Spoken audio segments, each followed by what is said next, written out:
शव यात्रा। अमरपुर नाम के एक गांव में विमल हलवाई अपने 2 छोटे बच्चों और बीवी के साथ रहता है। विमल की पत्नी ज्योति भूत प्रेत जादू टोने में बहुत माना करती थी। इसका बिल्कुल विपरीत विमल इन चीजों को दक्यानुसी माना करता था। रोज की तरह विमल अपने मिठाई की दुकान जाने के लिए निकलने की हड़बड़ी में होता है। मैं निकलता हूँ ज्योति, देरी हो जाएगी, दुकान भी खोलनी है मुझे। अजी ध्यान से, आज अमावस्या है। रास्ते में कोई कपड़ा या कुछ भी गिरा हो तो उसे लांग मत दीजिएगा, बगल से चले जाइएगा। अरे ऐसे तो तुम मुझे पागल ही कर दोगी क्या? हाँ, मैं नीचे देखकर चलूं कि सामने से कोई गाड़ी घोड़ा आकर मेरे ऊपर से चला जाए? दोनों हालत में तो मेरी ही मौत है। अरे क्यों सुबह सुबह इतनी अपसुगनी बातें कह रहे हो जी? मेरे गांव में तो ऐसा आंखों के सामने होता हुआ देखा है मैंने, इसीलिए कहती हूँ, वरना मुझे क्या, पड़ोसी को तो नहीं कहना चाहती मैं। पति हैं आप मेरे, इसलिए बोल रही हूँ। विमल अपनी मिठाई की दुकान चला जाता है। दुकान पर पहले से ही ग्राहकों की लंबी लाइन लगी हुई थी। ये लो, वहाँ ज्योति अमावस्या को लेकर परेशान है और आज तो हमेशा से ज्यादा ही लंबी लाइन लगी पड़ी है। अच्छी खासी बिक्री होगी आज। विमल दुकान खोलता है। एक के बाद एक ग्राहक उसकी दुकान पर मिठाई ले रहे होते हैं। तभी गांव की एक बूढ़ी औरत विमल से कहती है, जिस तेजी से बिक्री हो रही है, कहीं किसी की नजर ना लग जाए, नींबू मिर्ची टांग ले। अरे क्या चाची तुम भी, ये सब नजर बजर कुछ नहीं होता है। कैसे लोग हैं मेरे आसपास। अपनी दुकान से शाम को विमल हंसते कूदते वापस घर आता है। हाँ, आज तो अच्छी खासी बिक्री हुई है।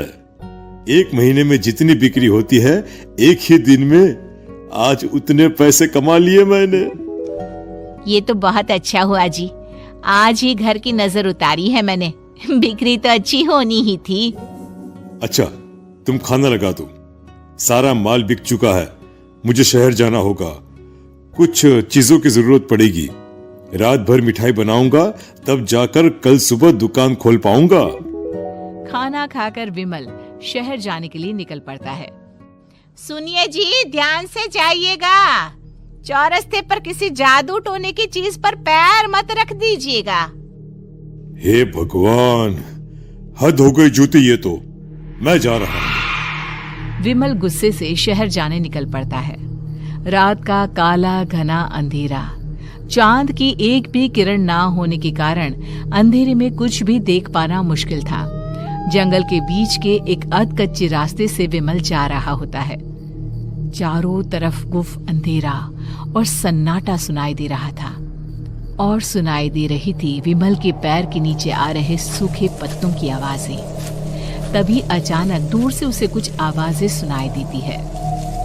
अरे, ये इतनी रात को जंगल के रास्ते कौन जा रहा है? शायद कोई टोली होगी।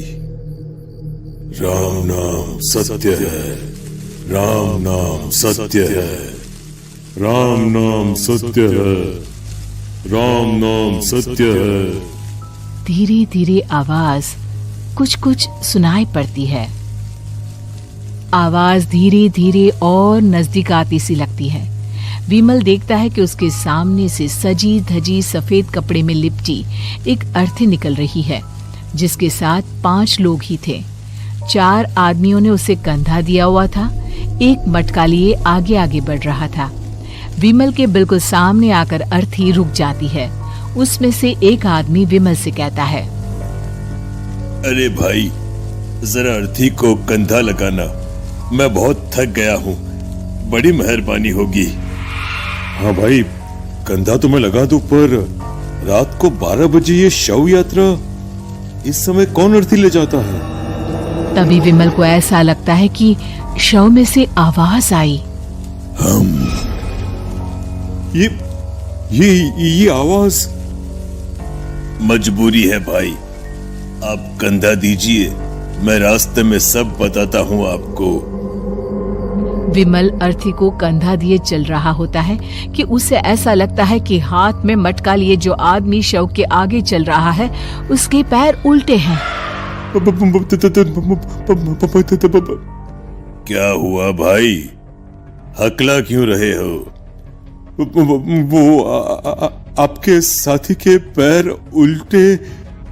विमल अपनी बात पूरी भी नहीं कर पाता कि वो देखता है कि उस आदमी के पैर तो सीधे ही हैं।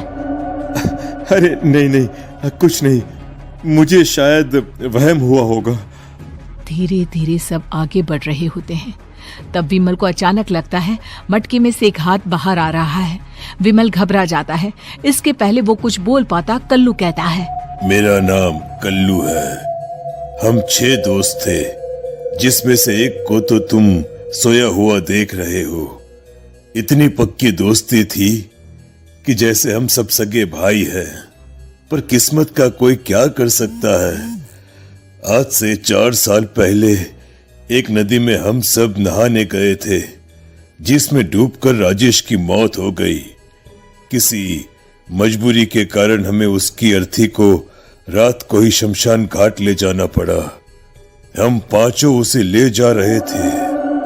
4 साल पहले आप 5 में मैं कुछ समझा नहीं।